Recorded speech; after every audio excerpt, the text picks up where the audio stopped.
એ ટીનેજર્સની એક common melody છે કહી શકાય, કે જેમાં આપણા જે તેલ ગ્રંથિ હોય છે સેબેશિયસ ગ્લેન્ડ, એની હાઇપર એક્ટિવિટી થઈ જાય અને એનામાં બેક્ટેરિયાનો ગ્રોથ થાય, સિબમ સિક્રેશન તેલ વધી જાય અને એના પછી જે સ્કિન પર બમ્પ તરીકે દેખાય, ફોડી તરીકે દેખાય છે, એને કહેવાય છે ખીલ. ખીલ અલગ અલગ પ્રકારના હોય છે, એટલે એનું મોર્ફોલોજીકલ ક્લાસિફિકેશન અગર જોવા જાઓ કે એનો દેખાવ, તો એ બ્લેક હેડ્સ અને વ્હાઇટ હેડ્સ હોય પહેલા, સૌથી છોટા છોટા બ્લેક અને વ્હાઇટ જે ડોટ દેખાય સ્કિન પર, એ ખીલનો પહેલો પ્રકાર છે. એના પછી હજી મોટી ફોડી આવે જેને પેપ્યુલ્સ કહેવાય કે નોડ્યુલ કહેવાય, એ બીજો પ્રકાર છે.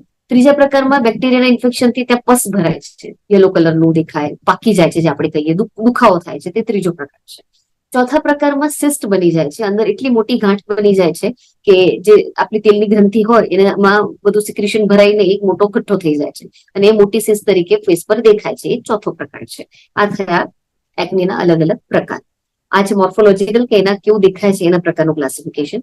બીજું છે કે અલગ અલગ કારણના પ્રકારે ખીલ કહી શકાય, કે જેવી રીતે કે કોસ્મેટિકના કારણે ખીલ થતા હોય છે, કેમિકલના કારણે ક્લોર એક્ને થતા હોય છે, હીટ ઇન્ડ્યુસ એક્ને થતા હોય છે. તો એ બધા કારણના હિસાબે એક્નેના પ્રકાર હોતા હોય છે. ટોપિકલ સ્ટેરોઇડ ઇન્ડ્યુસ, અમુક પ્રકારની ક્રીમ લગાવ્યા પછી થતા હોય છે, એ બધા. બેઝિક વસ્તુ જે મેં સમજાવી કે તેલની ગ્રંથિ એટલે સેબેશિયસ ગ્લેન્ડ જે પ્રેઝન્ટ હોય, કે ફેસ પર છે, કે સ્કેલ્પ પર છે, કે બેક પર છે, તો ત્યાં પિમ્પલ વધારે થતા હોય છે. અને એટલે તેલની જે આપણી ગ્રંથિ હોય ને, એ હેર ફોલિકલ થી જોડેલી હોય છે અને એ હેર ફોલિકલ સ્કિન માટે ઉગડતું હોય છે. તો એનામાં ગમે ત્યાંથી બહારથી બધું ડસ્ટ ભરાય છે, બેક્ટેરિયા ભરાતા હોય છે અને હોર્મોનની ઇફેક્ટની અંદર એ જે આપણી જે તેલની ગ્રંથિ છે એનામાં સિબમ કહેવાય, જે તેલ કહેવાય, એ વધી જાય છે. એટલે ઓઇલીનેસ આવે, ચીકણું થાય, માથેથી બેક્ટેરિયા આવે, ડસ્ટ આવે, પછી એનું મુખ બંધ થઈ જાય અને એના કારણે ત્યાં સોજો આવે અને ખીલ બનતું હોય છે. તો આ છે એનું કારણ, કે એક્સેસિવ ઓઇલીનેસના કારણે પિમ્પલ આવવા. બીજું છે કે આપણા હોર્મોન્સ એન્ડ્રોજન્સ છે જે, એ કામ કરતા હોય છે અને સ્કિનમાં એના રિસેપ્ટર્સ હોય છે. તો જે બોડીમાં બ્લડમાં હોર્મોન્સ વધી જાય, જે ટીનેજર્સના ગ્રોઈંગ એજમાં હોર્મોન આપણા વિકસિત થતા હોય છે, જ્યારે વધી જતા હોય એટલે ટીનેજરમાં એકને કોમન થતા હોય છે. તો હોર્મોનના કારણે પણ પિમ્પલ આવતા હોય છે. અને એકનેના મલ્ટિપલ ફેક્ટર્સ છે. બીજું છે આપણું ડાયટ, બહુ ઇમ્પોર્ટન્ટ છે, કે ઘણા પ્રકારના ડાયટના કારણે હાઈ ગ્લાયસેમિક ઇન્ડેક્સ છે, કે પછી મિલ્ક પ્રોડક્ટ્સ છે હોર્મોનલ, એના કારણે પણ પિમ્પલ આવી શકતા હોય છે. એ એનું કારણ છે. બીજા કારણમાં અમુક હોર્મોનલ ડિસીઝીસ છે, થાઇરોઇડ છે, પીસીઓએસ છે, કશિંગ્સ, એ બધાનામાં પણ એન્ડ્રોજન્સના કારણે એકને આવતા હોય છે.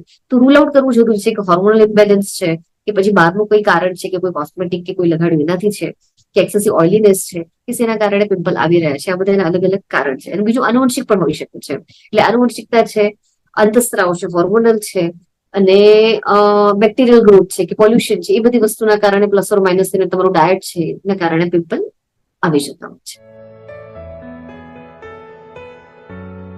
આગળ જે મેં ટાઈપ્સ કીધા એ જ ખીલના લક્ષણો છે, કે સ્કિન ખૂબ ઓઇલી થઈ જવી. તમારું ટી ઝોન છે મેઇનલી, કે અહીંયા તમને આમ ચીકણું લાગે છે, સવારે ઉઠવું તો પણ ચીકણું લાગે, એક્સેસિવ ઓઇલીનેસ છે.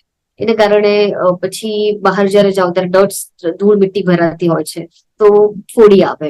એટલે ગમે ત્યાં ફેસ પર કે બેક પર કે ચેસ્ટ પર કે સ્કેલ્પ પર કે તમને પિમ્પલ આવે, એક બ્લેક હેડ્સ અને વ્હાઇટ હેડ્સ ડોટ દેખાય છે છોટા છોટા છોટા, તો એ પણ પિમ્પલના પ્રકાર છે. પછી બમ્પ આવી જાય છે, ફોડી આપણે કહીએ ને જે ફોડલી ગુજરાતીમાં, એ પણ પિમ્પલનો પ્રકાર છે. પસ ભરાય, દુખવા લાગે છે એવી ફોડી ભરાય, તો એ પણ પિમ્પલનો પ્રકાર છે. અને નોડ્યુલોસિસ્ટિક મોટી મોટી ગાંઠ થાય, એ પણ પિમ્પલનો પ્રકાર છે. આઈડિયલી એક પણ પિમ્પલ થાય તો તમે ડોક્ટરને બતાડી શકો છો, કેમ કે પ્રોબ્લેમ પિમ્પલનો નથી, પિમ્પલ મટી જાય છે, પણ એના પછી જે કોમ્પ્લિકેશન્સ થાય છે, કે દાગ રહી જાય છે, અને ઘણા સિવિયર કેસીસમાં પછી ખાડા પડી જતા હોય છે, તો એની ટ્રીટમેન્ટ કરવી બહુ જ મુશ્કેલ હોય છે. તો એકને કરતા એકનેના કારણે થતું જે ડિસફિગરમેન્ટ છે, કે તમારું ફેસ એવું દેખાય છે ખરાબ, તો એના માટે ટ્રીટમેન્ટ લેવી બહુ જરૂરી છે ઇનિશિયલ સ્ટેજમાં જ, કે જ્યારે નવું પિમ્પલ આવે ત્યારે જ આપણે ડોક્ટરને બતાડી દઈએ તો પાછળના કોમ્પ્લિકેશન્સ પ્રિવેન્ટ કરી શકાય. મોસ્ટ કોમન અગર ડિસ્કસ કરું મેડિકલ ટર્મમાં, તો એન્ટીબાયોટિક્સ હોય છે, કે કેમ કે પિમ્પલમાં પ્રોપિયોન બેક્ટેરિયમ એકનેનો ગ્રોથ થઈ જાય બેક્ટેરિયાનો, તો તમને એન્ટીબાયોટિક્સ આપવી પડે. એ પણ ઓરલ ટેબ્લેટ પણ લઈ શકાય છે અને ટોપિકલ ટ્યુબ પણ આપી શકાય છે. બીજું છે કે જે ગ્રોથ થઈ ગયો છે અને ફોડી બની ગઈ છે, એ ફોડીને ધીરે ધીરે ઉપરના લેયરમાંથી હટાવવા માટે ના કેરેટોલાઇટિક એજન્ટ્સ આવતા હોય, કે જે પણ એન્ટીબેક્ટેરિયલનું પણ કામ કરે, તેલનું સિબમ પ્રોડક્શન પણ ઓછું કરે અને કેરેટોલાઇટિક ઇફેક્ટ પણ હોય છે. તો આ બધી કમ્બાઇન્ડ ટ્રીટમેન્ટ કયા પ્રકારના પિમ્પલ છે તે જોઈને કરી શકાય છે. પિમ્પલની ટ્રીટમેન્ટ થઈ, એના પછી પિમ્પલની જે દાગ છે એની પણ ટ્રીટમેન્ટ કરી શકાય છે, કે દાગને ખાલી હટાવવા માટે ગ્લાયકોલિક એસિડ બેઝ સોલ્યુશન્સ આવતા હોય છે, કે મેન્ડેલિક એસિડ બેઝ હોય છે, કે કોજિક એસિડ, એન્ટીઓક્સિડન્ટ્સ બધા ગ્લુટાથાયોન બધું યુઝ કરી શકાય છે. એના પછી આવે છે ખાડા. તો જો ખાડા થતા હોય તો એની માટેની ટ્રીટમેન્ટ માઇક્રોનીડલિંગ છે, કે CO2 લેઝર છે, કે એક બધી અગ્રેસિવ ટ્રીટમેન્ટ કરવી પડે, કે જેના કારણે કોલાજન જે સ્કિનનું છે, સ્કિનની નીચેનું રીમોડલિંગ થાય, રિકન્સ્ટ્રક્શન થાય અને ખાડાની રિસર્ફેસિંગ કરીને પ્રોપર સ્કિનને કરવી પડતી હોય છે. તો આ બધા એડવાન્સ ઓપ્શન્સ છે. સૌથી પહેલા તો ફેસ વોશ. બહુ વોશ માટે હાર્શ કેમિકલ્સ કે હાર્શ જે હોય છે ફેસ વોશ એ યુઝ ના કરવા જોઈએ. According to skin type face wash use કરવો જોઈએ. એવું નથી કે ઓઇલી સ્કિનમાં જ પિમ્પલ આવે, ડ્રાય સ્કિનમાં પણ એકને આવી શકતા હોય છે. તો ડ્રાય સ્કિન માટેના ફેસ વોશ જેન્ટલ હોય, સેન્સિટિવ હોય છે, કે માઇલ્ડ, એ યુઝ કરવા જોઈએ. ઓઇલી સ્કિન માટેના થોડા સેલિસિલિક બેઝ કે ગ્લાયકોલિક બેઝ છે એ બધા યુઝ કરવા જોઈએ. એના પછી આવે છે મોઇશ્ચરાઇઝર, કે ડેલી રૂટીનમાં મોઇશ્ચરાઇઝર લગાવવું જરૂરી છે.